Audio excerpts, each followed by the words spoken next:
Hello बच्चों। हम लोग यहाँ पे आगे डिस्कस करेंगे सोलबिलिटी। सोलबिलिटी ठीक है। तो हम लोग डिस्कस करते हैं सोलबिलिटी क्या है। देखिए, सोलबिलिटी किसी एक सब्सटेंस का प्रॉपर्टी एकदम तरीके से कि सब्सटेंस का कितना मैक्सिमम अमाउंट किसी स्पेसिफाइड सॉल्वेंट में डिसॉल्व है। सपोज ये मेरा वाटर है, ठीक है, ये वाटर है। इस तरीके से स्पेसिफाइड अमाउंट में हम वाटर ले लिए H2O। सपोज स्पेसिफाइड अमाउंट का मतलब सपोज 100 ml वाटर हम यहाँ पे ले लिए। अब हम लेते हैं सोलिबिलिटी चेक करना है मुझे NaCl का, ठीक है, NaCl का सोलिबिलिटी चेक करना है। तो NaCl हम लोग इसमें डालना स्टार्ट किया। देखें कि NaCl कितना मैक्सिमम अमाउंट में डिज़ोल्व हो रहा है। 1 चम्मच, 2 चम्मच, 3 चम्मच, 4 चम्मच, कितना डिज़ोल्व हो रहा है। सपोज 4 स्पून, 4 चम्मच जो है वो मैक्सिमम अमाउंट इसका, ठीक है, 4 स्पून जो है इसका मैक्सिमम अमाउंट। तो जो 4 चम्मच जो कहलाया मेरा ये इसका सोलिबिलिटी कहलाएगा, ठीक है। तो ये जो 4 स्पून ऑफ शुगर हुआ या साल्ट हुआ, ये इसका सोलिबिलिटी कहलाएगा NaCl का, ठीक है। तो यहाँ पर सोलिबिलिटी को हम डिफाइन कर सकते हैं। किस तरीके से हम डिफाइन करेंगे? अब it is the maximum amount. Solubility को हम लोग डिफाइन करेंगे किस तरीके से? तो यहाँ पे मैंने लिखा है सोलिबिलिटी किसी सब्सटेंस का, solubility of a substance, solubility of a substance is its maximum amount. Solubility of a substance is its maximum amount that can be dissolved in a specified amount of solvent. Clear? तो specified amount of solvent में किसी substance का कितना maximum amount dissolve हो रहा है, उसी को हम लोग बोलते हैं सॉल्युबिलिटी। अब चलते हैं कि क्या ये किसी चीज़ पे डिपेंड करता है। यस, सपोज हम साल्ट को क्या किए, साल्ट को वाटर में ना डाल के हम लोग केरोसिन में डाल दिए, ठीक है। तो क्या साल्ट जो है केरोसिन में ये डिज़ोल्व होगा? ठीक है, केरोसिन में डिज़ोल्व नहीं होगा। या फिर पेट्रोल में, पेट्रोल आप देखे ही होंगे, ठीक है, पेट्रोल में डाल दिए साल्ट को या शुगर को, पेट्रोल में ये डिज़ोल्व नहीं होता। तो ये डिपेंड कर रहा है किस चीज़ के ऊपर कि हम किस में किस चीज़ को डाल रहे हैं। तो ये दोनों फैक्टर पर डिपेंड करेगा, क्या कौन सा चीज़ डाल रहे हैं और किस में डाल रहे हैं, ठीक है। तो जो चीज़ डाल रहे हैं दैट इज़ सॉल्यूट, और ये किस में डाल रहे हैं दैट इज़ सॉल्वेंट। तो ये दो फैक्टर पर डिपेंड किया, कौन कौन सा? एक nature of solute, nature of solute, और दूसरा कौन सा? Nature of solvent. Third factor कौन सा होगा? Nature of solute, nature of solvent, और थर्ड फैक्टर कौन सा है? एक टेम्परेचर, एंड फोर्थ फैक्टर कौन सा है? प्रेशर। ये दोनों को हम लोग देखेंगे आगे, ठीक है। टेम्परेचर पे किस तरीके से डिपेंडेंसी है इसका, और प्रेशर पर किस तरीके से इसका डिपेंडेंसी है। अब हम यहाँ पर देखिए 9 टाइप का सॉल्यूशन हम तो पढ़े थे, लेकिन यहाँ पे हम लोग सोलिबिलिटी सिर्फ चेक करेंगे 2 टाइप के सॉल्यूशन का। कौन कौन सा? Solid in liquid and gas in liquid. मतलब क्या कि सॉलिड जो होगा वो सॉल्यूट होगा और लिक्विड जो होगा वो सॉल्वेंट होगा। गैस जो होगा वो सॉल्यूट होगा, लिक्विड जो होगा वो सॉल्वेंट होगा। तो सॉलिड इन लिक्विड का हम लोग यहाँ पर चेक करेंगे सॉलिबिलिटी, या फिर किस तरीके से ये टेम्परेचर पर डिपेंडेंट है या प्रेशर पर किस तरीके से ये डिपेंडेंट है, ठीक है। तो एक लेके चलते हैं यहाँ पर, एक नया पेज लेते हैं। चलिए देखिए यहाँ पे सपोज किए कि अभी तो मुझे पता लगा कि जो डिपेंडेंसी है वो 4 फैक्टर पर डिपेंड करता है, nature of solute, nature of solvent, temperature and pressure, ठीक है। तो हम लोग यहाँ पर अब चेक करेंगे सॉल्युबिलिटी। सॉल्युबिलिटी टॉपिक जो है वो सॉल्युबिलिटी ऑफ सॉलिड सब्सटेंस और स्पेसिफिक कर लिए हम लोग, solubility of solid substance in liquid, ठीक है, solubility of solid substance in liquid. Suppose कि ये मेरा एक लिक्विड लिया, इन लिक्विड का मतलब सॉल्वेंट क्या होगा, लिक्विड होगा, सॉल्वेंट जो है वो लिक्विड है। सपोज करते हैं इस तरीके से, लिक्विड के बीच में क्या होता है, लिक्विड मॉलिक्यूल्स के बीच में गैप होता है इस तरीके से। तो सपोज कि ये मेरा वाटर है, वाटर मॉलिक्यूल के बीच में स्पेस है, ठीक है, स्पेस, इस स्पेस को क्या हम लोग बोलते हैं, इंटरमॉलिक्यूलर स्पेस, इंटरमॉलिक्यूलर स्पेस। देखिए कौन सा स्पेस, किसके बारे में हम बोल रहे हैं, ये स्पेस, ठीक है, ये स्पेस, ये स्पेस, ये जो स्पेस है इसी को हम लोग बोलते हैं इंटरमॉलिक्यूलर स्पेस, ठीक है। ये ब्लैक से जो शेडेड कर रहा है, ठीक है, ये जो है ये है आपका इंटरमॉलिक्यूलर स्पेस, ठीक है। हम लोग क्लास 9 में पढ़े थे ना, सॉलिड के बीच में इंटरमॉलिक्यूलर स्पेस बहुत ही कम होता है, ठीक है। लिक्विड में क्या होता है, ये सॉलिड का है, लिक्विड में क्या होता है, इंटरमॉलिक्यूलर स्पेस थोड़ा ज़्यादा होता है, ठीक है, इस तरीके से। और गैसेस के बीच में बहुत ज़्यादा होता है, ये गैसियस था। तो यहाँ पर ये हम लिए हैं लिक्विड, ठीक है, ये लिक्विड है, ये लिक्विड, ये लिक्विड सपोज वाटर मॉलिक्यूल है, वाटर का मॉलिक्यूल है, ये वाटर सबका मॉलिक्यूल है, ठीक है। तो वाटर मॉलिक्यूल के बीच में जो स्पेस है इसको इंटरमॉलिक्यूलर स्पेस बोलेंगे, ठीक है। अब क्या होगा, जैसे ही इसमें हम डालें क्या चीज़, सॉल्यूट पार्टिकल्स, सपोज NaCl का पार्टिकल्स डाल दिए या शुगर का पार्टिकल्स डाल दिए, तो ये क्या होता है, हम लोग एक्सपेरिमेंट किए होंगे कि जब इसको स्टेयर करते हैं, पहले स्टार्टिंग में तो लेवल इंक्रीज करता है, यहाँ पहुँचता है, लेकिन बाद में फिर से ये लेवल इसी लेवल पे आ जाता है, ठीक है। स्टेयर करने के बाद NaCl जब डिज़ोल्व होता है या शुगर डिज़ोल्व होता है, फिर से वो उसी लेवल पे आ जाता है। इसका मीनिंग ये जो NaCl हम लोग डाले थे या ये शुगर जो डाले थे वो कहाँ गया, वो कहाँ गया, तो हम लोग बोलते थे कि ये स्पेस में, ये जो स्पेस है यहाँ पर बैठा हुआ, ये जो स्पेस है, ये जो स्पेस है, इस स्पेस में NaCl का पार्टिकल जाता है, इस स्पेस में NaCl का पार्टिकल, ये इस स्पेस में NaCl का पार्टिकल जाता है, ठीक है। यहाँ पे NaCl का पार्टिकल जा रहा, ये स्पेस में बैठ रहा, ठीक है, इस स्पेस में बैठ रहा। तो फिर यहाँ पे इस स्पेस में बैठता है, तो हम प्रोसेस में क्या होगा कि solute particles, solute dissolution process में क्या होगा, सॉल्यूट पार्टिकल्स क्या हो रहा है, ये इंटरमॉलिक्यूलर जो स्पेस है उसमें आके बैठ रहा। देखिए इस केस में क्या होगा कि जैसे 1 स्पून दिए, ठीक है, तो वो क्या हुआ, यहाँ पे आके बैठना स्टार्ट किया, ठीक है। दूसरा चम्मच देंगे तो क्या होगा, जैसे ही ऊपर से ये लाएंगे तो हो सकता है, ये पॉसिबिलिटी ये क्या है कि यहीं पे ये आकर स्ट्राइक कर दे, ठीक है, यहाँ जो पार्टिकल बैठा हो उसी से वो स्ट्राइक कर दे। स्ट्राइक करने से ये क्या, स्ट्राइक करे या फिर या बोल सकते हैं कोलाइड करे। कोलाइड करने से क्या होगा कि ये जो पार्टिकल यहाँ पे जो था ऑलरेडी, जो पहले से था, वो क्या होगा, यहाँ से डिस्प्लेस होगा, या यही जो पार्टिकल हम जो स्ट्राइक करने आया था या कोलाइड करने आया था, वही क्या हो, फिर से वो बाउंस बैक करके दूसरे जगह कहीं सूटेबल जगह पे जहाँ पे खाली हो वहाँ पे बैठेगा।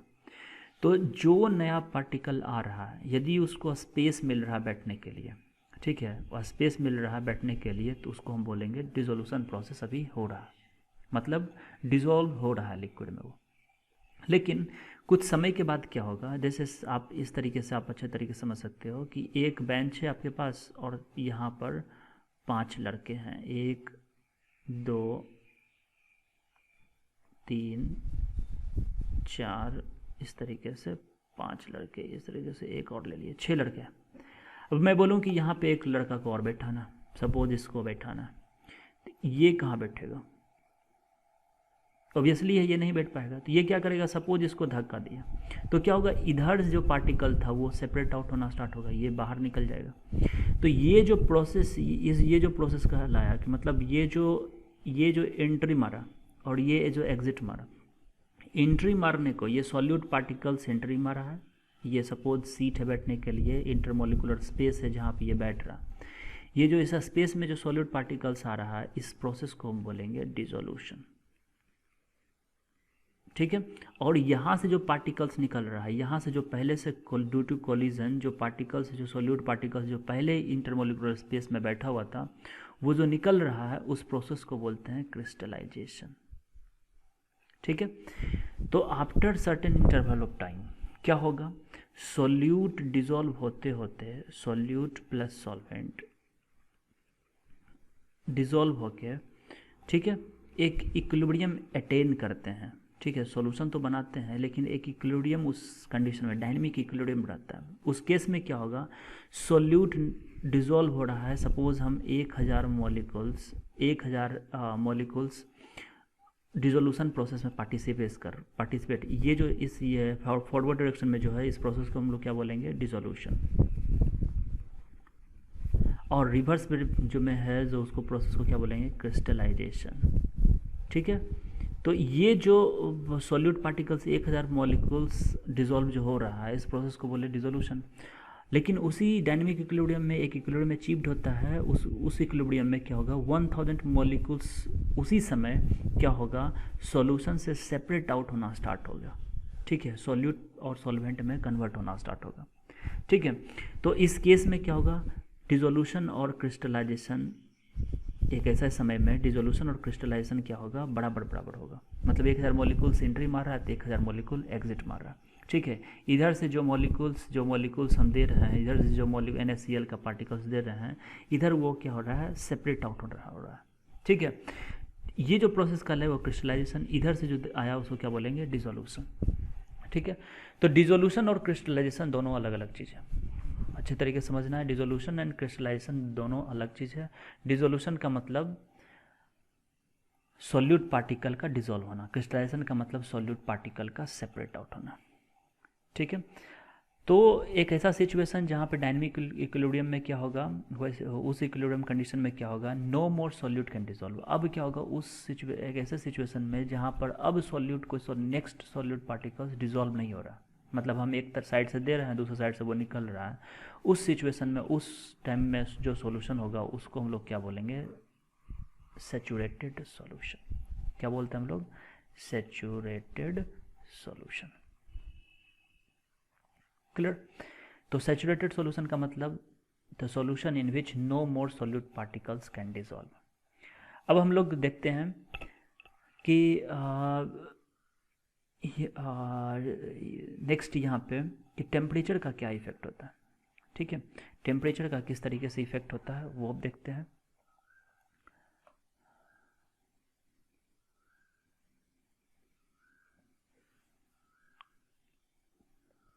हाँ, तो effect of temperature on solubility.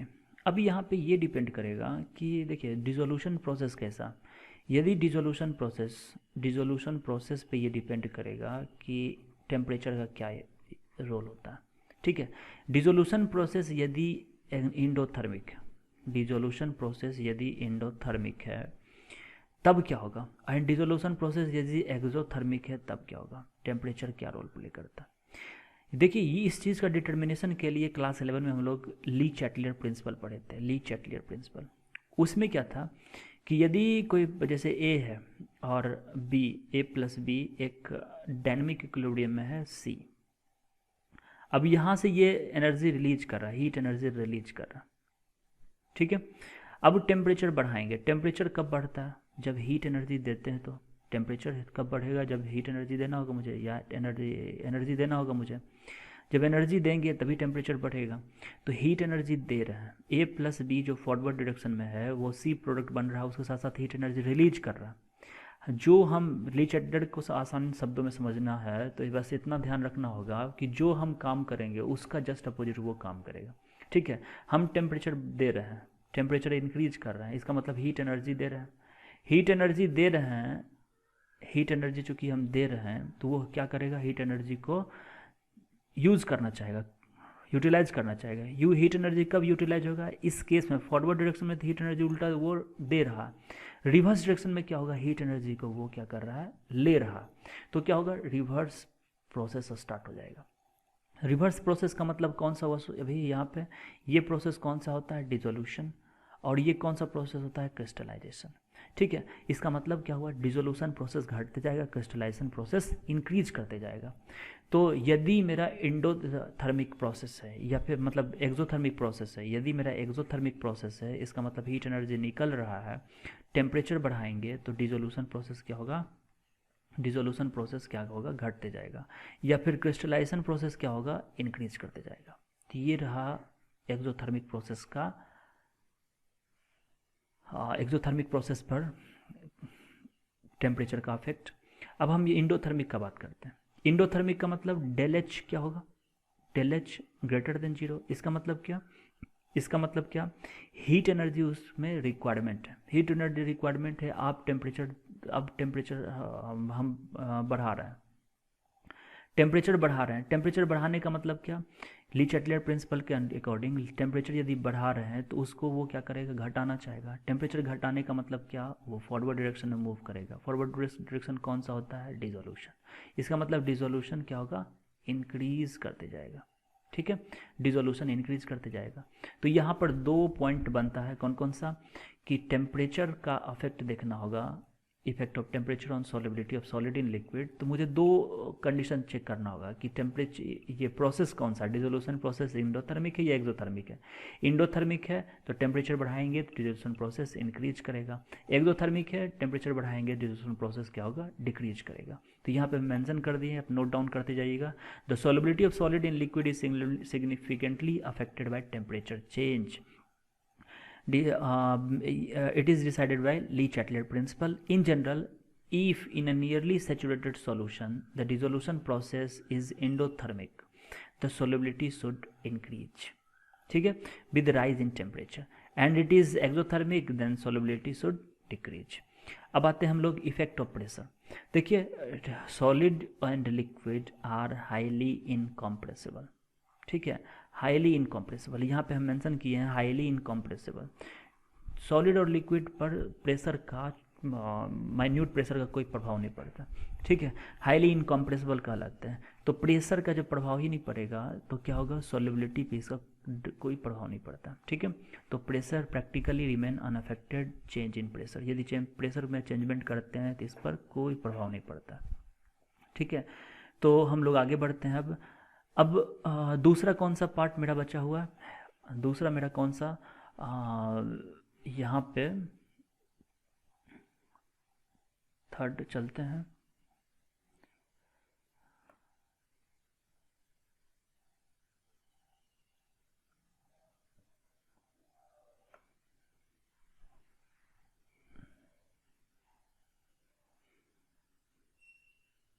Effect of temperature on solubility खत्म।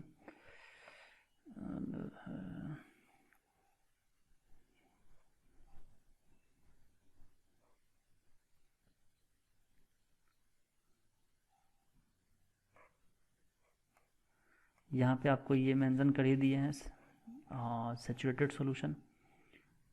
सैचुरेटेड सॉल्यूशन के बारे में हम लोग डिस्कस कर ही दिए हैं। What is saturated solution?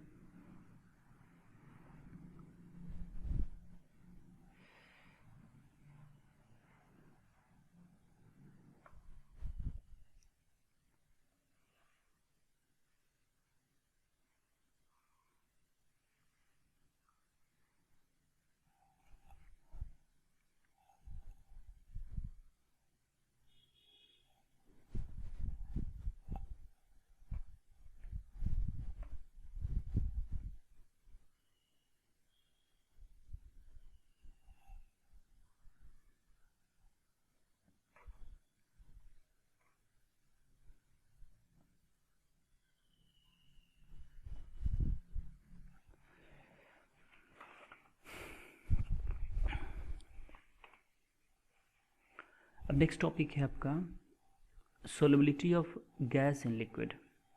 Solubility of gas in liquid, यहाँ पे ये नेक्स्ट टॉपिक है आपका। देखिए, दो ही टाइप का हम यहाँ पे सॉल्यूशन के बारे में डिस्कस करेंगे। कौन कौन सा?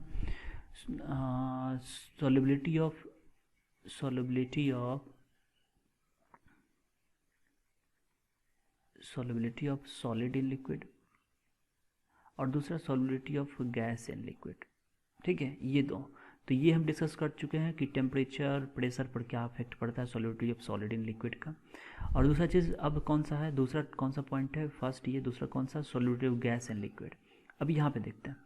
देखिए अभी इन रियल लाइफ हम लोग क्या देखते हैं कि जितने भी एक्वेटिक एनिमल्स होते हैं, ठीक है, वो ऑक्सीजन का इनहेलिंग या ऑक्सीजन इनहेल करते हैं, जो ऑक्सीजन डिज़ोल्व होता है वाटर में उसी को लेके, ठीक है। तो यहाँ पर या फिर हम एक और चीज़ देखते हैं कि HCl जो एक हाइड्रोक्लोरिक एसिड एक हाईली सॉल्युबल गैस है, लिक्विड में यह हाईली डिज़ोल्व होता है। तो यहाँ पर ये कितना डिज़ोल्व होगा, ये सब ये मतलब कितना ऑक्सीजन डिज़ोल्व होगा, ठीक है, इस चीज़ का एनालिसिस सबसे पहले कौन किए थे, हेनरी साहब, हेनरी लो, ठीक है। इसके कॉन्टेम्पररी जो एक साइंटिस्ट और थे, डाल्टन, ठीक है। तो दोनों का यहाँ पे हम स्टेटमेंट देखेंगे कि डाल्टन और हेनरी क्या क्या, हेनरी का आप सबसे पहले देखना होगा, और यहाँ पे आपको आपके सिलेबस में हेनरी लॉ भी पढ़ना, ठीक है। तो व्हाट इज़ हेनरी लॉ, इस solubility of gas in liquid में डिस्कस करना होगा मुझे। तो देखते हैं एक एक करके। Solidity of gas in liquid is greatly affected by pressure. अब हम लोग देखते हैं कि जनरली सोडा वाटर जो है या कोल्ड ड्रिंक्स का जो बोतल है वो हाई प्रेशर पर सील्ड किया रहता है। इसका रीज़न क्या है, इसका रीज़न यही है कि जो भी गैसेज हैं जो उसमें CO2 जैसे डिज़ोल्व किया होता है, CO2 डिज़ोल्व होगा, वो अच्छे तरीके से डिज़ोल्व कब होगा, अच्छे तरीके से डिज़ोल्व तभी होगा जब उसको हम लोग हाई प्रेशर पर रखेंगे, ठीक है। क्यों हाई प्रेशर पर रखेंगे, इसका रीज़न ये है कि जब गैसेस मॉलिक्यूल्स जो होते हैं, वो गैसेस मॉलिक्यूल्स क्या होते हैं, गैसेस मॉलिक्यूल्स के पास इंटरमॉलिक्यूलर स्पेस बहुत ज़्यादा होता है। अब इसको डिज़ोल्व करवाना है, गैसेस पार्टिकल्स को लिक्विड में डिज़ोल्व करवाना है, तो एक तरीके से इसमें क्या करना हो, गैसेस मॉलिक्यूल का हम लोग कंडेंसेशन प्रोसेस करवाते हैं। कंडेंसेशन का मतलब इस पर यदि कॉम्प्रेस किए, इसको यदि कॉम्प्रेस करेंगे तो ये क्या होगा, ये कॉम्प्रेस करने पर ये क्या होगा, ये कॉम्प्रेस करने पर क्या होगा, ये कम वॉल्यूम में सिमटते जाएगा, कम वॉल्यूम में ये आ गया, ठीक है। जब कम वॉल्यूम में आएगा ये इस तरीके से, तो ये नियर अबाउट क्या हो जाएगा, ये लिक्विड की तरह ट्रीट करना स्टार्ट करेगा, ठीक है।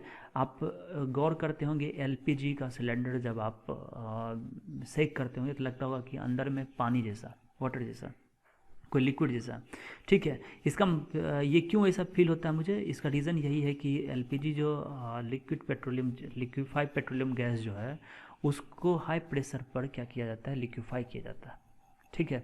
तो जब भी किसी गैसियस पार्टिकल को मतलब गैस को हम लोग हाई प्रेशर देंगे तो वो क्या होगा, कंडेंसेशन प्रोसेस होना स्टार्ट होगा, वो मतलब लिक्विफाई होना स्टार्ट होगा, ठीक है। तो वैसे भी हम लोग क्लास 9 में पढ़े थे, सॉलिड से लिक्विड में जाना है तो मुझे क्या करना होगा, टेम्परेचर देना होगा, ठीक है। लिक्विड से गैस में जाना होगा, हीट एनर्जी देना होगा, लेकिन गैस से लिक्विड में जाना होगा तो क्या होगा, टेम्परेचर मुझे रिलीज करना होता है या फिर हीट एनर्जी मुझे लेना होता है, ठीक है। लिक्विड से सॉलिड में जाना होगा तो उसी तरीके से। तो यहाँ पे यही कंसेप्ट लगाया जाता है कि किस तरीके से गैस से लिक्विड में जाना है, तो लिक्विफिकेशन प्रोसेस जो होता है किस तरीके से टेम्परेचर हम लोग बढ़ाते हैं, टेम्परेचर क्या करते हैं, घटाते हैं। ये हम लोग क्लास 9 में पढ़ चुके हैं। प्रेशर बढ़ाने से, टेम्परेचर घटाने से क्या होगा, गैस लिक्विफाई होना स्टार्ट होता है, ठीक है। तो यहाँ से एक कंसेप्ट और समझ में आता है कि जब भी गैस को लिक्विड में डिज़ोल्व करवाएंगे तो मुझे हाई प्रेशर एक कंडीशन देना होगा, हाई प्रेशर देना होगा और लो टेम्परेचर देना होगा। क्यों, क्योंकि यदि हम हाई प्रेशर देंगे, यदि प्रेशर बढ़ाएंगे तो क्या होगा, गैसियस पार्टिकल्स जो होगा इधर इधर कोलिजन बढ़ना स्टार्ट होगा। ये कोलिजन के कारण क्या करते हैं, हीट एनर्जी, इस कोलिजन जो ये एनर्जी जो है वो हीट एनर्जी के फॉर्म में रिलीज करते हैं, ठीक है। हीट एनर्जी के फॉर्म में रिलीज करते हैं, जिसके कारण टेम्परेचर क्या होता है, वो इंक्रीज करता है। टेम्परेचर इंक्रीज कर रहा है या हीट एनर्जी रिलीज हो रहा है, इसका मतलब कौन सा प्रोसेस होगा, ये एक एक्सोथर्मिक प्रोसेस होता है, ठीक है। अब एक्सोथर्मिक प्रोसेस में अभी हम बताएं ली चैटलर प्रिंसिपल के अकॉर्डिंग, एक्सोथर्मिक यदि कोई प्रोसेस है, ठीक है, एक्सोथर्मिक प्रोसेस है, तो टेम्परेचर हम यदि बढ़ाएंगे तो क्या होगा, वो टेम्परेचर बढ़ाएंगे तो क्या होगा, ये रिवर्स डायरेक्शन में काम करना स्टार्ट होगा। इसीलिए क्या करना पड़ता है, ये solubility of gas in liquid में ध्यान देना पड़ता है, क्या चीज़, टेम्परेचर, लोअर टेम्परेचर पर ये बेनिफिशियल होता है, ठीक है। तो क्यों बेनिफिशियल है? क्योंकि ये एक एक्सोथर्मिक प्रोसेस है। अभी हम लोग इसके पीछे भी डिस्कस किए थे कि यदि कोई प्रोसेस एक्सोथर्मिक है तो टेम्परेचर यदि घटाएंगे तभी वो क्या होगा, डिसोल्यूशन प्रोसेस इंक्रीज करता है। तो यहाँ पर सबसे पहले जो क्वांटिटेटिव एनालिसिस किए थे वो कौन थे? तो हेनरी साहब क्या बताए थे कि यदि कोई यहाँ पर ये लेते एक पेपर लेते हैं पहले, देखिए वो क्या बताए थे यहाँ पर कि यहाँ पर किस तरीके से लिए थे कि एक इस तरीके से एक लिक्विड ले लिए, ठीक है, और यहाँ पर कोई गैस ले लिए जिसका प्रेशर जो P प्रेशर पर ये गैस, ठीक है, ये P प्रेशर पर ये गैस जो है,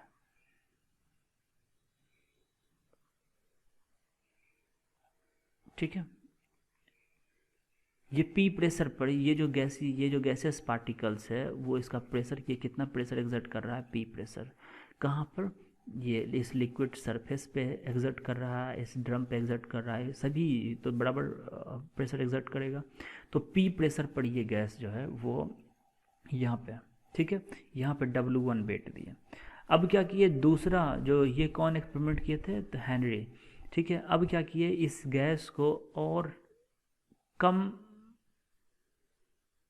स्पेस में इसको क्या किए, वो कंडेंस करना स्टार्ट किए, कॉम्प्रेस कर दिए, ठीक है, कॉम्प्रेस कर दिए। ये W2 यहाँ पर वेट लगा दिए, जहाँ पर W2 is greater than W1, ठीक है। तो क्या होगा, ये मेरा कौन सा है? ये लिक्विड है, ठीक है। तो यहाँ पर ये जो था, यहाँ पे गैसियस मॉलिक्यूल्स भी होगा, ठीक है, यहाँ पर ये गैसियस मॉलिक्यूल्स भी होगा इस तरीके से। इस सिचुएशन में देखते हैं सबसे पहले, इस सिचुएशन जब W1 वेट लगाने के कारण P प्रेशर जनरेट हो रहा था, तो ये क्या हो रहा था, गैस और लिक्विड आपस में एक डायनेमिक इक्विलिब्रियम में रह रहे थे। इसका मीनिंग क्या हुआ कि डायनेमिक इक्विलिब्रियम का मीनिंग क्या हुआ कि कुछ पार्टिकल्स, जितने number of gases particles liquid में जा रहे थे, उतने ही पार्टिकल्स लिक्विड से बाहर आ रहे थे। सपोज 10 पार्टिकल गैसेस पार्टिकल जो हैं वो लिक्विड में डिजोल्व हो रहे हैं, तो उतने ही गैसेस पार्टिकल्स फिर वापस इसमें आ रहे थे, ठीक है। ये एक डायनेमिक इक्विलिब्रियम अचीव्ड किया हुआ था। तो इस तरीके से ये जो यहाँ पे हम दिखाए हैं ये गैसेस पार्टिकल है, ठीक है। और फिर जब W2 प्रेशर लगा है तो फिर यहाँ पे ये देखा गया कि जितने नंबर ऑफ फिर से क्या हुआ, यहाँ पे फिर से जब ज़्यादा प्रेशर लगा दिए यहाँ पे, तो फिर से वो इक्विलिब्रियम अचीव करने के लिए क्या हुआ, ज़्यादा नंबर ऑफ पार्टिकल्स यहाँ पर डिज़ोल्व होना स्टार्ट हुआ, ठीक है, ज़्यादा नंबर ऑफ पार्टिकल्स यहाँ पे डिज़ोल्व हुआ। तो इस चीज़ का क्वांटिटेटिव एनालिसिस सबसे पहले कौन किए? हेनरी। और हेनरी अपना एक लॉ दिए, जिसको हम लोग बोलते हैं हेनरी लॉ। हेनरी क्या बोले कि कितना डिज़ोल्व होगा, गैसेस पार्टिकल्स कितना किसी लिक्विड में डिज़ोल्व होगा, ये डिपेंड करेगा कि गैस कितना प्रेशर यहाँ पर लिक्विड सरफेस पर कितना प्रेशर एक्सर्ट कर रहा है। फिर से एक बार समझते हैं, गैस कितना डिज़ोल्व होगा इस लिक्विड में, इस सॉल्वेंट में, वो टोटली डिपेंड करता है कि लिक्विड यहाँ पे वो गैस यहाँ इस सरफेस पर कितना प्रेशर एक्सर्ट कर रहा है, ठीक है। तो यहाँ से एक रूल बन के आया, और इसी के जो कॉन्टेम्प्रेरी एक साइंटिस्ट और थे, डाल्टन, ठीक है। डाल्टन भी इसी तरीके से एक रूल बताए थे कि solubility of gas in liquid solution is a function of partial pressure. फिर से डाल्टन क्या बताए थे, solubility of gas in liquid, solubility of gas in liquid is a function of partial pressure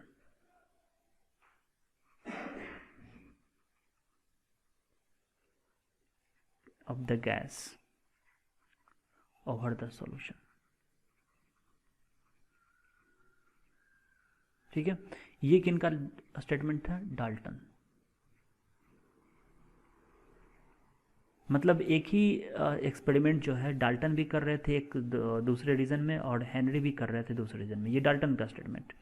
और हेनरी का स्टेटमेंट क्या था? The solubility of gas, the solubility of a gas in liquid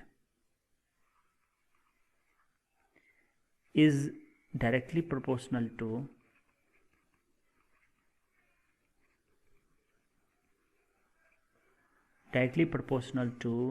the partial pressure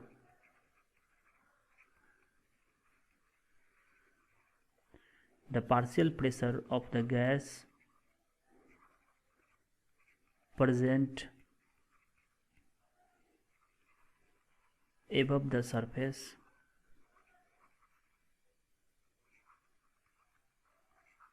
of liquid or solution। देखिए दोनों जो statement था, ये Henry का स्टेटमेंट था, ये डाल्टन्स का, ठीक है। दोनों स्टेटमेंट लगभग एक जैसे थे, ठीक है। दोनों बताए थे कि solubility of gas in liquid, gas का सोल्युबिलिटी लिक्विड में किस तरीके से डिपेंड करेगा, वो किसके प्रोपोर्शनल होता है? पार्शियल प्रेशर के। यहाँ पे भी वही बात बोले, solubility of gas in liquid is a function of partial pressure, ठीक है।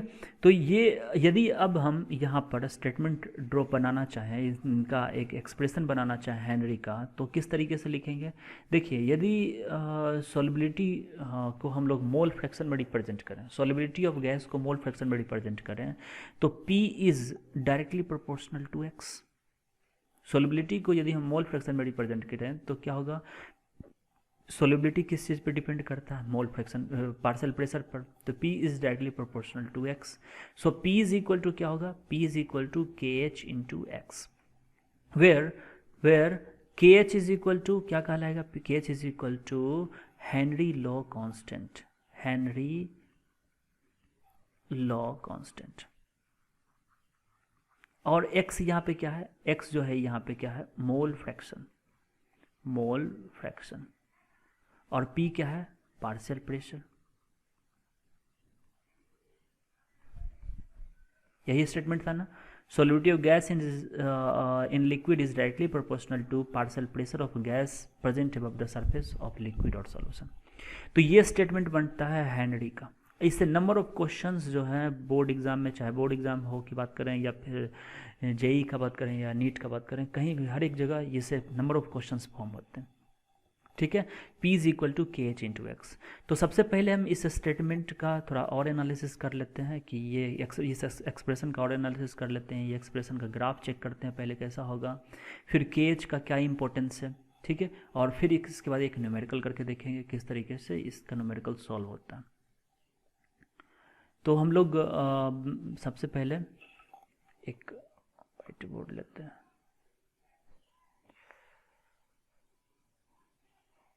देखिए सबसे पहले जो ये P इज इक्वल टू क्या बना स्टेटमेंट बना? P is equal to KH into X, ठीक है। जहाँ पे P क्या है? पार्शियल प्रेशर है, KH क्या है? Henry law constant, and X क्या है? X क्या है? मोल फ्रैक्शन, ठीक है, जो सॉल्युबिलिटी ऑफ गैस को रिप्रेजेंट कर रहा है। यदि अब देखिए इस चीज़ को कंपेयर करें हम एक इक्वेशन जो मैथमेटिकल इक्वेशन से, तो ये कैसा दिखेगा? y is equal to m x की तरह।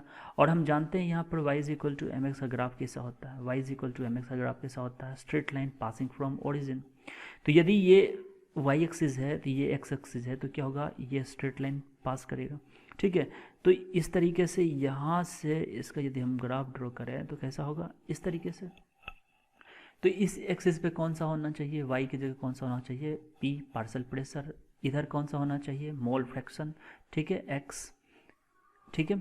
और यहाँ पर इसका जो कांस्टेंट का वैल्यू कितना होना चाहिए? KH। तो ये है आपका कौन सा इसका ग्राफ हुआ? y is equal to m x का, या फिर P is equal to KH into X का ग्राफ ये हुआ, ठीक है। अब यहाँ से एक चीज़ एनालिसिस और कर सकते हैं, तो KH का वैल्यू क्या होगा? KH is equal to P upon X, ठीक है। तो P जो है KH का, सबसे पहले P का यूनिट क्या होता है? सबसे पहले केएच का हम यूनिट चेक करना चाहते हैं, जो अक्सर एग्जाम में पूछा गया है। पी का यूनिट क्या होता है? पी का यूनिट क्या होगा? या तो टॉर होगा, या फिर बार होगा, या फिर पास्कल, या फिर एटीएम, कुछ भी इन चारों में हो सकता है।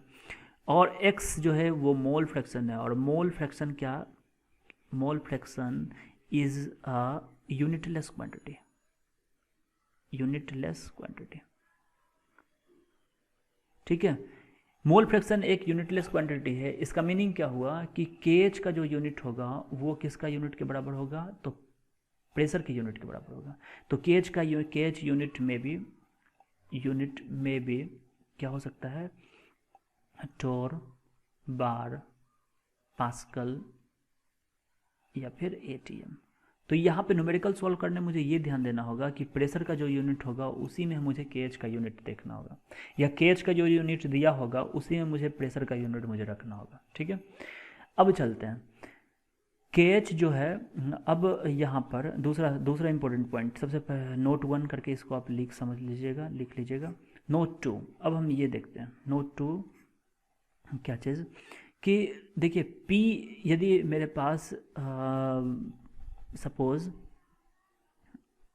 अब हम केएच का एक देखते हैं, केएच का किस तरीके से, केएच किस चीज़ कौन से फैक्टर पर डिपेंड करता है, ठीक है। देखिए केएच जनरली डिपेंड करता है generally depend upon nature of gas. KH depends on nature of gas. ये नेचर ऑफ गैस पे डिपेंड करता है कि किस तरीके से कौन सा गैस है। जैसे ये एक कैलकुलेशन से जो आपके एनसीईआरटी बुक में दिया हुआ है कि हीलियम का 293 पे 144.97 किलो बार आपका दिया हुआ है केएच का वैल्यू। ये केएच का वैल्यू है, ये टेम्परेचर है इन केल्विन, और ये गैस। ये टेबल हम लोग देख लेते हैं, ठीक है, ताकि इससे एनालिसिस से पता लग जाए मुझे। ये हीलियम का हुआ। हाइड्रोजन की बात करें तो 293 केल्विन पे ये 69.16 दिया हुआ है, ठीक है, किलो बार। इसी तरीके से N2 का नाइट्रोजन का 293 पे 76.48 किलो बार। यहाँ पर फिर से N2 का दिया हुआ है 303 पे कितना है? 88.84 किलो बार। तो इस ऑब्जर्वेशन से, इस टेबल से दो ऑब्जर्वेशन मुझे पता लगता है। क्या क्या वो जरा गौर करते हैं। सबसे पहला ऑब्जर्वेशन क्या कि यदि गैसेस डिफरेंट होते जाए तो केएच का वैल्यू अलग अलग हो रहा, ठीक है। जैसे हीलियम का 144.97, उसी टेम्परेचर पर हाइड्रोजन का देखते हैं तो 69.16, ठीक है। तो यदि डिपेंड करता है किस चीज़ के ऊपर? नेचर ऑफ गैस के ऊपर। लेकिन ये जो डाटा है ये दोनों, इससे ये पता लगता है कि सेम गैसेस के लिए डिफरेंट टेम्परेचर पर केएच का वैल्यू भी डिफरेंट होगा। जैसे नाइट्रोजन का 293 केल्विन टेम्परेचर पर 76.48 किलो बार केएच का वैल्यू है, लेकिन N2 का 303 केल्विन पर 88.84। इसका मीनिंग क्या हुआ कि यदि केएच का वैल्यू टेम्परेचर बढ़ाएंगे फॉर सेम गैसेस, यहाँ पे हम नोट करके नोट थर्ड लिखते हैं, note third, for same gases मतलब N2 की बात की हम यहाँ पर, या कोई भी for same gases temperature increases, KH increases. Temperature यदि इंक्रीज करते हैं तो केएच का वैल्यू भी इंक्रीज करता है। जैसे इन दोनों में देखिए 76.48 था 293 पर, टेम्परेचर बढ़ा 88.84 हो गया। तो फॉर सेम गैसेस के लिए टेम्परेचर इंक्रीज करते हैं तो केएच का वैल्यू भी इंक्रीज करता है, ठीक है। तो अभी तक हम लोग क्या क्या सीखे, एक बार फिर से हम कंक्लूड करते हैं।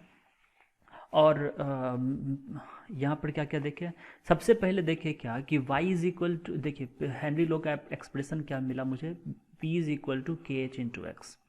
मतलब क्या कि जो भी solubility of gas in liquid totally depends upon partial pressure of gas on liquid and और सॉल्यूशन सरफेस, ठीक है। गैसेज जो है सॉल्यूशन सरफेस पर या लिक्विड सरफेस पर कितना पार्शियल प्रेशर है उसका, उस पर उसी का सॉल्युबिलिटी डिपेंड करेगा। तो इस तरीके से P is equal to K H into x formula बन के आया। और यहाँ पर जहाँ पर P क्या है पार्शियल प्रेशर, X क्या है मोल फ्रैक्शन, KH जो है हेनरी लॉ कांस्टेंट है। तो यहाँ से KH is equal to P upon X. P is equal to क्या है, ये P हम चाहते हैं कि KH का यूनिट क्या होगा, ठीक है। तो KH का यूनिट वही होता है जो प्रेशर का यूनिट होगा। क्यों? क्योंकि यहाँ पे KH इज इक्वल टू ये P अपॉन एक्स, और x क्या है कि यूनिटलेस क्वांटिटी है। तो जो यूनिट किसका होगा, जो यूनिट पार्शियल प्रेशर का होगा वही यूनिट क्या होगा, KH का होगा। तो नोट 1 मेरा यही लिखे हैं। नोट 2 में क्या, एक टेबल करके देखे कि KH का वैल्यू किस किस फैक्टर पर डिपेंड करता है। तो इस टेबल से मुझे पता लगा कि KH का वैल्यू 2 फैक्टर पर डिपेंड कर रहा है, एक नेचर ऑफ गैसेस के ऊपर और दूसरा टेम्परेचर के ऊपर। नेचर ऑफ गैस का मतलब यदि ऑक्सीजन है, नाइट्रोजन है, हीलियम है, आर्गन है, क्रिप्टन, ऑक्सीजन, कुछ भी है गैसेस, उस सभी अलग अलग गैसेस के लिए KH का वैल्यू अलग अलग होगा, जो आपके क्वेश्चन में मोस्ट प्रोबेबली दिया रहेगा, ठीक है। अब सेम गैसेस के लिए अलग अलग टेम्परेचर पर अलग अलग KH का वैल्यू होता है। इन जनरली यदि आप टेम्परेचर बढ़ाएंगे तो सेम गैसेस के लिए KH का वैल्यू भी इंक्रीज करता है, ठीक है। तो ये पॉइंट इतना था। इसके बाद हम लोग हेनरी लॉ का एप्लीकेशन पार्ट पे जाएंगे। हेनरी लॉ का एप्लीकेशन क्या है, ठीक है।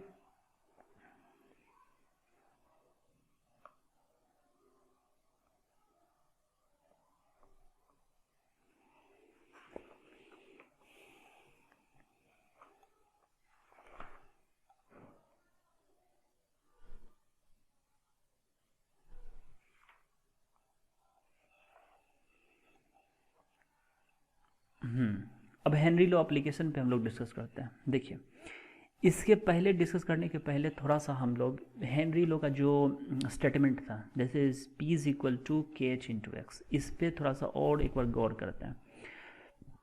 देखिए अभी क्या हम देखें कि सेम ऑक्सीजन के लिए हम लोग देखते हैं। ऑक्सीजन के लिए T1 सपोज करते हैं, ये T1 ये है और T2 ये है। तो बताइए KH का वैल्यू ये KH1 होगा और ये KH2 मान लिया, अलग अलग होता है। अब बताइए मुझे T1 जो है वो मतलब T2 जो है वो ज़्यादा है T1 से, तो बताइए KH1 ज़्यादा होगा या KH2। ऑब्वियसली अभी हम पढ़े हैं कि सेम गैसेज के लिए टेम्परेचर यदि इंक्रीज करते हैं तो KH का वैल्यू भी इंक्रीज करता है। इसका मतलब KH2 ज़्यादा होगा KH1 से, ठीक है। अब हम चाहते हैं क्या कि कैलकुलेट करना चाहते हैं सोलिबिलिटी, ठीक है। तो सपोज करते हैं दो इक्वेशन हम सपोज करते हैं, यहाँ से दो बार बना लिखते हैं formula P is equal to K H into X. यहाँ पर P1 KH1 X1 कर देते हैं, P2 KH2 X2 कर देते हैं। सोलिबिलिटी फर्स्ट केस में निकालते हैं, X1 निकालते हैं P1 अपॉन KH1, और यहाँ पर सोलिबिलिटी निकालते हैं X2 is equal to P2 upon KH2। अब देखिए KH1 ज़्यादा होगा या फिर KH2, इस दोनों सिचुएशन में हम पूछ रहे हैं KH1 ज़्यादा होगा या KH2। ऑब्वियसली ज़्यादा टेम्परेचर पर KH2 ज़्यादा होता है, मतलब T2 पे, चूँकि KH2 T2 पे है, T2 ज़्यादा है T1 से, तो KH2 ज़्यादा होगा। चूँकि KH2 ज़्यादा है तो क्या होगा, सोलिबिलिटी कम होगा, X2 कम होगा, ठीक है। इसका मतलब X2 जो होगा वो कम होगा X1 से। इसका मीनिंग क्या हुआ, टेम्परेचर यदि हम बढ़ाएंगे, टेम्परेचर बढ़ाते हैं, T1 और T2 में हम रिलेशन देखते हैं, तो T2 यदि ज़्यादा है तो KH1 KH2 भी ज़्यादा होगा, ठीक है। लेकिन यदि सॉलिबिलिटी की बात करें तो X1 जो है वो ज़्यादा होगा X2 से। इसका क्या रियल लाइफ में कोई इंपॉर्टेंस है? यस, वेरी इंपॉर्टेंट रोल है। क्वेश्चन ये उठता है कि एक्वेटिक एनिमल कोल्ड वेदर में क्यों ज़्यादा कंफर्टेबल होते हैं। इसका कंसेप्चुअली आंसर आप यहाँ से दे सकते हो। देखिए, सॉलिबिलिटी ऑफ गैसेज, अब क्या हुआ, टेम्परेचर यदि कोल्ड वेदर का मतलब टेम्परेचर कम, हॉट वेदर का मतलब टेम्परेचर ज़्यादा। टेम्परेचर ज़्यादा होगा, क्या होगा, KH2 का इंक्रीज करेगा, KH2 इंक्रीज करेगा तो क्या होगा, सॉलिबिलिटी ऑफ ऑक्सीजन डिक्रीज करेगा। सॉलिबिलिटी ऑफ ऑक्सीजन डिक्रीज करेगा तो एक्वेटिक एनिमल्स को मतलब कंफर्टेबिलिटी क्या होगा, डिस्टर्ब होना स्टार्ट होगा, ठीक है। इसलिए एक्वेटिक एनिमल कोल्ड वेदर में ज़्यादा अच्छे से रहते हैं। ठीक है, नाउ हम लोग हेनरी लो का, इसी से हेनरी लो का एप्लीकेशन हम लोग देखना स्टार्ट करते हैं। सबसे पहले कि सॉल्युबिलिटी इंक्रीज करता है, किस तरीके से सॉल्युबिलिटी इंक्रीज करता है, पार्शियल प्रेशर बढ़ाने से। जितना प्रेशर बढ़ाएंगे सॉल्युबिलिटी इंक्रीज करते हैं। यही कंसेप्ट को लगाया जाता है सोडा वाटर में। ठीक है, सॉफ्ट ड्रिंक्स और सोडा वाटर में लगाया जाता है। ठीक है, सॉल्युबिलिटी की क्या किया जाता है, इंक्रीज की जाता है। Solubility of CO2 increases when बोतल is sealed under high pressure. दूसरा इंपॉर्टेंट है स्कूबा ड्राइवर का। अब स्कूबा ड्राइवर जो होता है, स्कूबा ड्राइवर का मतलब क्या हुआ, जो गोताखोर, जो कभी कभी देखते होंगे समुद्र के अंदर शिप्स खोजने के लिए, मोती खोजने के लिए, ये सब कहाँ जाते हैं, स्कूबा ड्राइवर चले जाते हैं नीचे। ठीक है, इस तरीके से चलेगा। ये चले जाने से क्या होगा, अब इन पे क्या होता है, ऊपर में है तो यदि सपोज यहाँ पे, ठीक है, सपोज ये यहाँ पे, ये यहाँ पे है तो क्या होगा, सिर्फ इतने मतलब कि एक तो 1 atm प्रेशर सरफेस पे लग ही रहा, साथ साथ इस लिक्विड का भी तो प्रेशर होगा कुछ, वो भी लग रहा। ठीक है, इस जब इसके नीचे है तो इस एक तो एटमॉस्फेयर का प्रेशर 1 atm प्लस ये जो लिक्विड का जो प्रेशर है वो भी लग रहा यहाँ पे। जैसे जैसे नीचे जाते जाएगा, जैसे जैसे गोताखोर नीचे जाते जाता है तो वो क्या होगा, टोटल लिक्विड का प्रेशर इतना एग्जर्ट करना पड़ रहा। तो बताइए प्रेशर कितना, किस में ज़्यादा लग रहा है इसके ऊपर। ऑब्वियस है कि जितना ज़्यादा वो जा रहा है नीचे, H2 जो हाइट है, ये H2 हाइट पे क्या होगा, प्रेशर ज़्यादा लग रहा है। क्योंकि प्रेशर ज़्यादा लग रहा है तो क्या होगा, जितना ज़्यादा प्रेशर लगेगा उतना क्या होगा, सोल्युबिलिटी भी इंक्रीज करेगा। सोल्युबिलिटी क्या होगा, इंक्रीज करेगा। इसका मतलब सोल्युबिलिटी इंक्रीज करने का मीनिंग क्या हुआ कि जो इनहेल कर रहा है, चूँकि हम जो सिलेंडर में भरा हुआ है, सिलेंडर में क्या क्या भरा रहता है, जरा गैसेस भरे होते हैं। ठीक है, एटमॉस्फेयर में क्या होता है, 78% नाइट्रोजन, 21% ऑक्सीजन, 21% ऑक्सीजन और रेस्ट सभी गैसेस। तो यहाँ पर क्या हुआ कि जिस तरीके से सॉल्युबिलिटी बढ़ रहा है तो इसका मतलब क्या हुआ कि ऑक्सीजन तो ठीक है गया, लेकिन 78% जो नाइट्रोजन गया वो भी तो डिज़ोल्व हो रहा है ना, वो भी डिज़ोल्व हो रहा है शरीर के अंदर। हमारे ब्लड में ये भी नाइट्रोजन भी डिज़ोल्व हो रहा है। जाने में तो कोई दिक्कत नहीं है, डिज़ोल्व हो गया, नाइट्रोजन डिज़ोल्व हो रहा है, चूँकि अंडर हाई प्रेशर है तो नाइट्रोजन डिज़ोल्व हो रहा है। लेकिन आने के केस में जब ये वापस सरफेस पर आता है स्कूबा ड्राइवर्स, तो क्या होगा, प्रेशर घटना स्टार्ट होता है। प्रेशर घटने से क्या होगा, प्रेशर घटने से क्या होगा, आप उसी तरीके से एजम्पशन कर सकते हैं जिस तरीके से एक कोल्ड ड्रिंक्स का बोतल है, आप प्रेशर उसका ढक्कन खोलते हैं, जब कैप खोलते हैं आप तो क्या होता है, बबल्स के फॉर्म में गैसेस बाहर निकलते हैं। तो इसी तरीके से यहाँ पर भी क्या होगा, जो गैसेस डिज़ोल्व हुआ है ब्लड में, नाइट्रोजन, वो बबल्स के फॉर्म में क्या होते हैं, बाहर निकलना स्टार्ट होता है। ठीक है, तो जो बाहर निकलने के प्रोसेस में बबल्स जो बनता है वो क्या करते हैं, कैपिलरीज जितने भी हैं उनको ब्लॉकेज क्रिएट करता है। ठीक है, ब्लॉकेज क्रिएट करता है जिसके कारण क्या होता है, ब्लॉकेज क्रिएट होने के कारण बेंड होना, शरीर बेंड होना स्टार्ट होता है। ठीक है, इस सिचुएशन को ही हम लोग बोलते हैं बेंड, और जिसमें कभी कभी आदमी को या फिर कभी कभी जो भी स्कूबा ड्राइवर्स हैं उनका डेथ भी हो जाता है इस पेनफुल सिचुएशन में। ठीक है, दूसरा जो सबसे इम्पोर्टेंट थिंग है वो है, तो इसमें एक क्वेश्चन उठता है किस तरीके से हम इस चीज़ को रोक सकते हैं।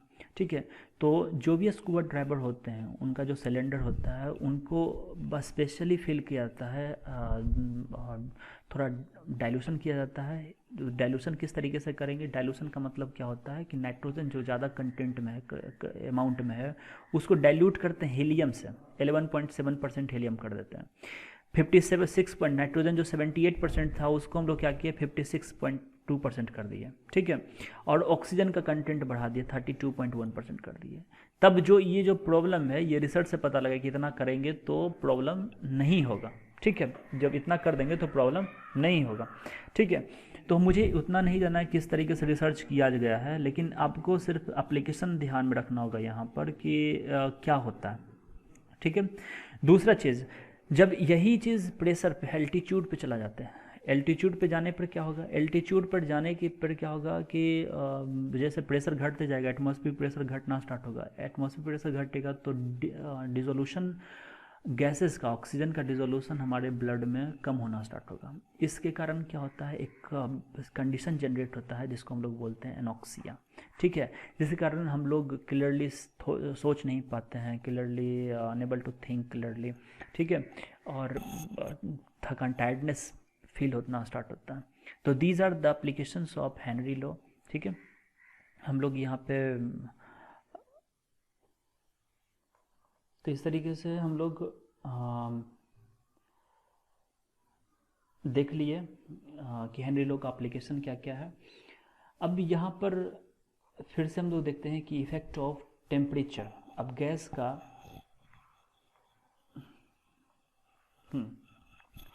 हम ये देख लिए,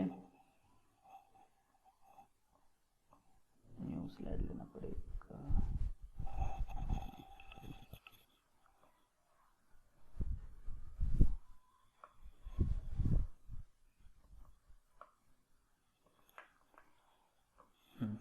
यहाँ पे चलते हैं। अब देखिए यहाँ पे, अब हम देख रहे हैं क्या चीज़, effect of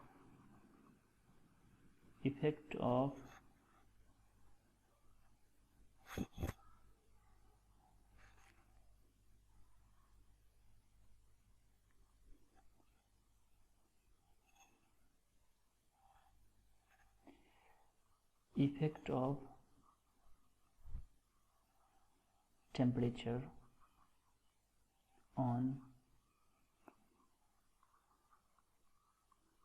solubility of gas in liquid, ठीक है, ये टॉपिक देखता है। अब यहाँ पर देखिए एक चीज़ कि जब गैस को लिक्विड में डिज़ोल्व कर रहे थे, गैस को लिक्विड में डिज़ोल्व करवाना एक तरीके से कौन सा प्रोसेस हम बताए भी कि एक टाइप का कंडेंसेशन प्रोसेस होता है। क्या चीज़, कंडेंसेशन प्रोसेस। कंडेंसेशन प्रोसेस क्या है, कंडेंसेशन एक्सोथर्मिक होता है या फिर endothermic. Condensation process we know that condensation process is exothermic, हम लोग डिस्कस कर लिए। कंडेंसेशन प्रोसेस जो है एक एक्सोथर्मिक प्रोसेस है, मतलब गैस लिक्विड, ठीक है, गैस से लिक्विड में जाना, एक क्या होगा, मुझे क्या करना होगा, टेम्परेचर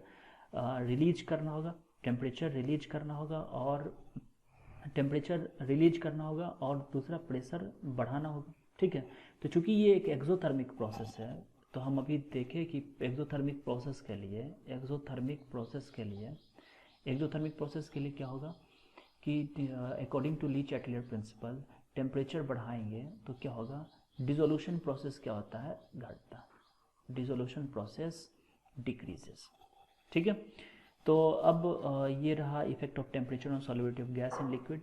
तो हम लोग इस तरीके से कुल मिलाकर कंक्लूड कर लेते हैं क्या क्या पढ़ लिए। सबसे पहले हम पढ़े कि सॉल्युबिलिटी क्या है, ठीक है, सॉल्युबिलिटी क्या है। दूसरा चीज़, सॉल्युबिलिटी में भी देखिए कि solubility of solid in liquid, ठीक है, दो टाइप का सॉल्यूशन का यहाँ पर लेकर डिस्कस किए, सॉलिड इन लिक्विड और यहाँ पर गैस इन लिक्विड, ठीक है, gas in liquid. Solid in liquid में टेम्परेचर का इफेक्ट देखिए, प्रेशर का इफेक्ट देखिए। गैस इन लिक्विड में भी टेम्परेचर का इफेक्ट देखिए, प्रेशर का इफेक्ट देखिए। प्रेशर में कौन सा था, प्रेशर में एक रूल आया, कौन सा, हेनरी लॉ। हेनरी लॉ का स्टेटमेंट देखे, ग्राफ देखे, ठीक है। अब इसका एक चीज़ बचा हुआ है इस टॉपिक में आज के लेक्चर में ख़त्म करने के लिए, वो कौन सा है, उसे एक न्यूमेरिकल करके देखते हैं, ठीक है। न्यूमेरिकल करके देखते हैं क्या है। एक न्यूमेरिकल हम लिए हैं यहाँ पे, चेक करने दो मुझे।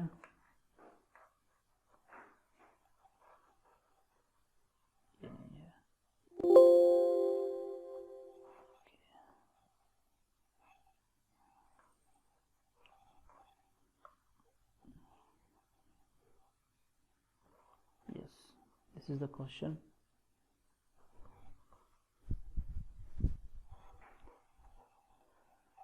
हाँ, तो देखिए यहाँ पे Henry law constant for CO2 in water is 1.67 into 10⁸ pascal. यहाँ पर KH का वैल्यू, हेनरी लॉ कांस्टेंट का मतलब क्या हुआ, हेनरी लॉ कांस्टेंट देखिए हर एक गैसेस के लिए अलग अलग होता है। CO2 इन वाटर, मतलब वाटर क्या है, आपका सॉल्वेंट है, इन वाटर का मतलब सॉल्वेंट वाटर, और CO2 क्या है, गैस है जो सॉल्यूट की तरह ट्रीट कर रहा है। तो KH किसका, CO2 का दे दिया है 1.67 इंटू 10⁸ पास्कल। अब देखिए यहाँ पे यूनिट इसका क्या लिखा है, पास्कल। हम अभी क्या बोले थे, अभी बोले थे कि KH का यूनिट क्या होता है, हमेशा प्रेशर का यूनिट होता है। ठीक है, तो मुझे पास्कल में ही यहाँ पे कैलकुलेशन करना होगा। Calculate the quantity of CO2 in 500 ml of soda water when packed under 2.5 atm CO2 pressure at 298 Kelvin।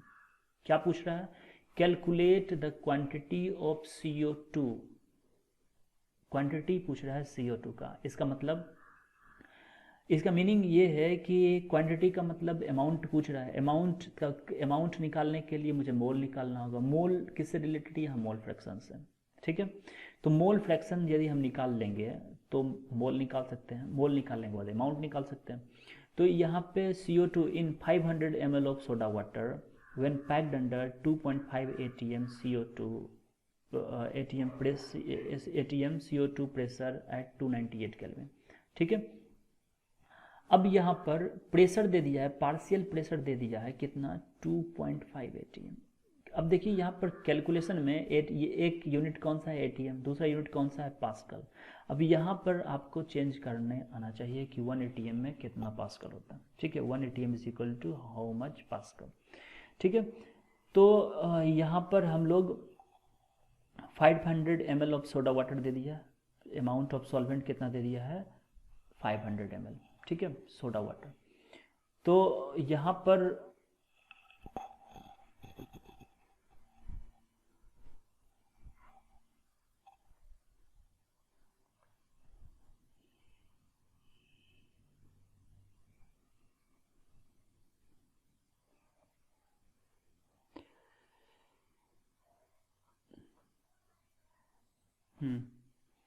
तो यहाँ पे हम देख लेते हैं एक बार, आ गया ना, चलिए।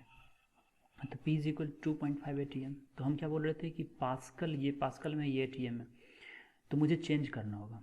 ठीक है, चेंज कैसे करेंगे, 1 ATM इज इक्वल टू कितना पास्कल होता है, हम जानते हैं कि 1.01325 into 10⁵ pascal. 1 ATM is equal to 1 ATM is equal to, तो यहाँ पे लिखेंगे, यहाँ पे नोट करके साइड लिख देते हैं, नोट में 1 ATM is equal to 1.01325 into 10⁵ pascal. ठीक है, तो सबसे पहले यहाँ पर मुझे चेंज करना होगा 2.5 इंटू 1.01325 इंटू 10⁵ पास्कल। ठीक है, ये लिख दिया। इतना लिखने के बाद P इज इक्वल टू तो निकाल लिए, प्रेशर निकाल लिए यहाँ पे। अब फॉर्मूला लगाते हैं according to Henry law. P is equal to क्या होगा, KH into X, X is equal to P upon KH। P कितना है, प्रेशर कितना है, 2.5 इंटू 1.01325 इंटू 10⁵ अपॉन KH का वैल्यू कितना है, 1.67 इंटू 10⁸। तो एक बार कैलकुलेशन कीजिए। कैलकुलेशन करने के बाद आपको आएगा, मैं कैलकुलेटर से कर रहा हूँ, तो आता है 0.00152। ठीक है, मोल फ्रैक्शन आया ये। अब मोल फ्रैक्शन क्या होता है, मोल फ्रैक्शन, मुझे ये मोल फ्रैक्शन किसका आया होगा जरा बताइए मुझे, मोल फ्रैक्शन आया होगा किसका, CO2 का। तो मोल फ्रैक्शन का मतलब क्या है, जिसका मोल फ्रैक्शन है उसका मोल ऊपर में divided by total mole, NCO2 plus N water is equal to 0.00152। ठीक है, चूँकि देखिए मोल ऑफ CO2 का मोल के रेस्पेक्ट में वाटर का मोल क्या होगा, बहुत ही ज़्यादा। तो हम इसके इक्विवेलेंट ये भी लिख सकते हैं, क्या चीज़, NCO2 अपॉन N वाटर। ये कंसेप्ट याद रखिएगा, यहाँ पर कैलकुलेशन ईज होने के लिए ये यहाँ पर वाटर का मोल को CO2 के मोल को नेग्लिजिबल मान के, वाटर के रेस्पेक्ट में नेग्लिजिबल मान लो, तो क्या होगा कि हम इसके इक्विवेलेंट ही मान लेते हैं। तब क्या होगा, सिंपल यहाँ पर मोल फ्रैक्शन निकाल सकते हैं, मोल ऑफ CO2 कितना होगा, 0.00152 इंटू मोल ऑफ वाटर। अभी यहाँ पे ये क्वेश्चन उठता है कि मोल ऑफ वाटर कहाँ से लाएंगे, तो दिया हुआ है 500 ml of soda water, solution दे दिया है सोडा वाटर 500 ml। हम यदि यहाँ पर जो भी कंटेंट है सो वाटर के अलावे वो उसको नेग्लिजिबल मान लें, तो ये प्योर वाटर यदि लिया हुआ होगा तो क्या होगा कि 500 ml इज इक्वल टू कितना होगा, 500 इक्विवेलेंट 500 ग्राम के बराबर होगा। ठीक है, 500 ग्राम के बराबर होगा। तो इसलिए क्या होगा, number of mole of water कितना होगा, number of mole of water 500/18। ठीक है, तो हम लोग number of mole of CO2 निकाल सकते हैं, 0.00152 इंटू 500/18 कर लिए। यहाँ पर कैलकुलेशन करने के बाद कितना आएगा, आता है लगभग आपको आएगा 0.0042 मोल। ठीक है, number of mole of CO2 कितना है, 0.042 मोल। अब यहाँ से अमाउंट निकालना है, पूछा गया है अमाउंट। अमाउंट कैसे निकालते हैं, given mole into molar mass. Amount कैसे निकालते हैं, mole into molar mass. Molar mass कितना होता है, CO2 का मोलर मास कैलकुलेट कर लेते हैं, कार्बन का 12, ऑक्सीजन का 16 गुना 2 32 10 42 44 ग्राम पर मोल, यही ना, 44 ग्राम पर मोल, तो 0.042 इंटू 44, इसको कैलकुलेट कर लो। कैलकुलेट करने के बाद कितना आएगा, लगभग ये आता है 1.848 ग्राम आंसर। इस तरीके से ये क्वेश्चंस फॉर्म होते हैं। और भी क्वेश्चन जो है वो अब मैं आपको असाइनमेंट देता हूँ थोड़ा सा। अब क्वेश्चन मुझे बना के भेजना है आंसर, ये क्या क्या आपको बनाना है एक बार देखिए। यहाँ पे एक नया बोर्ड लेके मैं असाइनमेंट देता हूँ अब आपको। देखिए, सबसे पहले आपसे बनना चाहिए इन टेक्स्ट क्वेश्चन। होमवर्क दे रहा हूँ आपका यहाँ पे, ठीक है।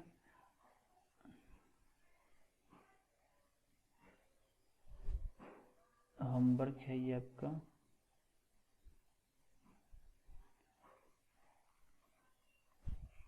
इन टेक्स्ट क्वेश्चन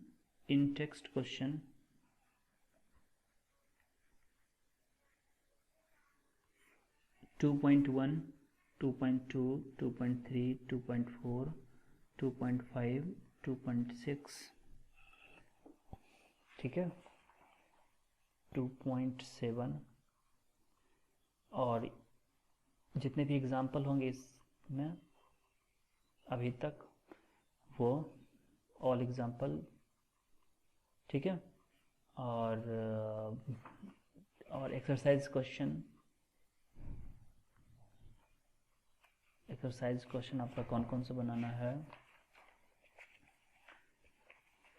एक्सरसाइज क्वेश्चन में आपको जाना होगा 2.1 2.2 2.3 2.4 2.5 2.6 2.7 2.8 2.9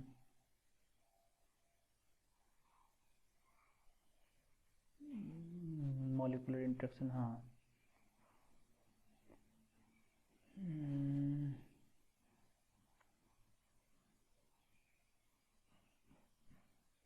2.11 10 छोड़ दीजिएगा, 2.11